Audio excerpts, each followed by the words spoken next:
নমস্কার বন্ধুরা, হাতে মেখে যে এত দারুণ সবজির রেসিপি বানানো যায় এই ভিডিওটা দেখার আগে হয়তো আপনারা জানতেন না।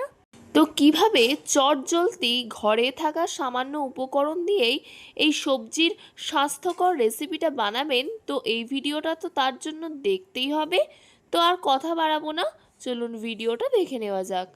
এখানে আমি একটা পাত্র নিয়ে নিয়েছি, এতে দিয়ে দেব লম্বা লম্বা করে কেটে গাজর, দিয়ে দেব অল্প করে পালং শাক। এখানে সব কিছু আমি আমার পরিমাণ মতো ব্যবহার করছি, আপনারা আপনাদের পরিমাণ মতো ব্যবহার করবেন। দিয়ে দেব লম্বা করে কেটে রাখা পটল, আমি সব এরকম লম্বা শেপে দিয়েছি, আপনারা চাইলে যে কোনো শেপ দিতে পারেন। দিয়ে দেব একই রকমভাবে কেটে রাখা আলু, দিয়ে দেব একটা কাঁচকলা, ঠিক এমন লম্বা লম্বা করে কেটে।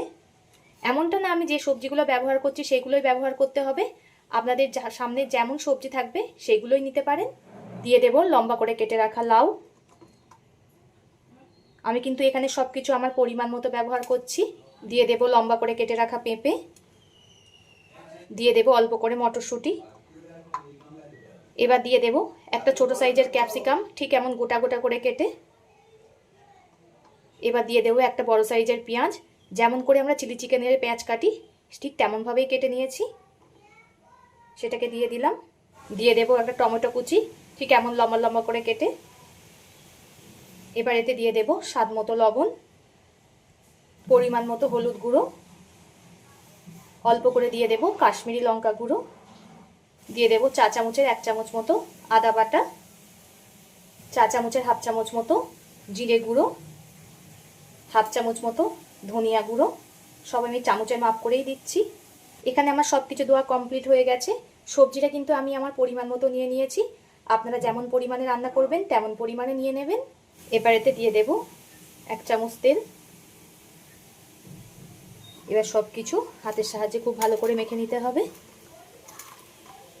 এই হাতে মাখা সবজি কিন্তু দারুণ লাগে বন্ধুরা, একবার হলেও ট্রাই করে দেখবেন। ভাত, রুটি, পরোটা যে কোনো কিছু দিয়েই জমে যাবে, আর খুব সিম্পল রেসিপি, খুব তাড়াতাড়িও হয়ে যায়। আর সব কিছু মাখা হয়ে গেছে। এখানে আমি উনানের জালটা ধরিয়ে কড়াটা গরম হতে বসিয়ে দিয়েছি, কড়াটা গরম হয়ে গেছে। এতে দিয়ে দেব সর্ষের তেল। তেলটা কিন্তু আমার খুব ভালো করে গরম হয়ে গেছে। ওই গরম তেলের মধ্যে অল্প করে দিয়ে দেব কালো জিরে, দিয়ে দেব একটা শুকনো লঙ্কা, 7-8 কোয়া রসুন ঠিক এমন লম্বা লম্বা করে কুচিয়ে নিয়েছি, সেটাকে দিয়ে দেব। ফোড়ন থেকে সুন্দর একটা মিষ্টি গন্ধ বেরালে হাতে মেখে রাখা সবজিটা দিয়ে দেব। সবজিটাকে খুব ভালো করে কষিয়ে নিতে হবে, এই সময় হাই হিটে রান্না করতে হবে। এবার একটা ঢাকনার সাহায্যে ঢাকা দিয়ে দেব, তাহলে খুব তাড়াতাড়ি সিদ্ধ হয়ে যাবে। ঢাকা খুলে কিন্তু মাঝে মধ্যে নেড়ে দিতে হবে, নাহলে তলার সবজিগুলো সিদ্ধ হবে, ওপরেরগুলো ভালো সিদ্ধ হবে না। পালং শাক লাউ দেওয়া আছে এতে, তাই জল দেওয়ার কোনো দরকার নেই। পালং শাক লাউ থেকে যে জল বেরাবে তাতেই ভালো করে সিদ্ধ হয়ে যাবে। এটা কিন্তু চাপা দিয়ে দিয়ে রান্না করতে হবে, তাহলে খুব তাড়াতাড়ি সিদ্ধ হয়ে যাবে। একটু হাতে সময় নিয়ে খুব ভালো করে কষিয়ে নিতে হবে এই সবজিগুলোকে।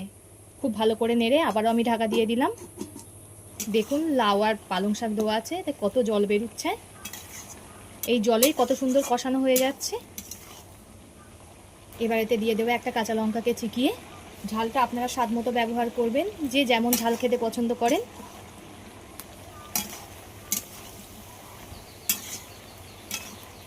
এটা কিন্তু হাই হিটে খুব ভালো করে কষাতে হবে। কষাতে কষাতে দেখবেন সবজিগুলোও একেবারে গলে গেছে। বারে বারে এমন ঢাকা দিয়ে কষাবেন, দেখবেন খুব তাড়াতাড়ি হয়ে যাচ্ছে। আবারও ঢাকা খুলে নেড়ে দিচ্ছি, বারে বারে কিন্তু নেড়ে দিতে হবে, না তো তলায় লেগে যাবে। এই সবজিটা আপনারা নিরামিষভাবেও করতে পারেন, তখন পেঁয়াজ রসুনটাকে স্কিপ করতে হবে। কে কোথা থেকে বন্ধুরা দেখছেন কমেন্ট করে জানাবেন, আপনাদের সুন্দর সুন্দর কমেন্ট করতে খুবই ভালো লাগে। আর এভাবেই আমাকে সাপোর্ট করার জন্য অসংখ্য ধন্যবাদ। আমি কিন্তু একটুও জল ব্যবহার করিনি, ওই সবজি সিদ্ধর জলেই আমার খুব ভালো করে কষানো হয়ে গেছে। এবার এতে দিয়ে দেব পরিমাণ মতো জল, খুব একটা বেশি জল দেওয়ার দরকার নেই, সবজিগুলো যেহেতু সব সিদ্ধ হয়ে গেছে। আর একটু মাখো মাখো ব্যাপার আসবে তরকারিতে, তাই আমি অল্প করেই জল দিলাম। এটা ঝোল হলে ভালো লাগবে না, ঝোলটাকে ফুটতে দেব। ঝোলটা দেখুন খুব ভালো রকমই ফুটে গেছে। এবার এতে দিয়ে দেব অল্প করে আখের গুড়। আপনারা চাইলে এখানে চিনিও ব্যবহার করতে পারেন, আমি এখানে আখের গুড় দিলাম। মিষ্টিটা আপনারা স্বাদ মতো ব্যবহার করবেন, যে যেমন মিষ্টি খেতে পছন্দ করেন। আবারও খুব ভালো করে ফুটিয়ে নিতে হবে। যত ফোটাবেন খেতে তত বেশি ভালো লাগবে। হাতে মেখে বাড়িতে থাকা সব মশলা দিয়ে এত দারুণ একটা রেসিপি হয়, বন্ধুরা না করলে বিশ্বাসই করতে পারবেন না। সকালে আমাদের অনেক কাজ থাকে, তাই এরকম একটা রেসিপি করে সকালের ব্রেকফাস্ট বা রাতের ডিনারেও এরকম করা যেতে পারে, আর সময়টাও কিন্তু খুবই কম লাগে। কথা বলতে বলতে দেখুন আমার সবজিটা রান্না হয়ে গেছে। ঠিক এমন শুকনো শুকনো নামাতে হবে। সব শেষে এতে দিয়ে দেব অল্প করে গরম মশলা। গরম মশলাটা দিয়ে একটু নাড়িয়ে নিতে হবে। একবার হলেও ট্রাই করে দেখবেন আর কমেন্ট করে জানাবেন কেমন হয়েছে। এতক্ষণ ধরে ভিডিওটা দেখার জন্যে অসংখ্য ধন্যবাদ। সবাই সুস্থ থাকবেন, ভালো থাকবেন। পরবর্তী একটা ভিডিওতে আবার দেখা হচ্ছে।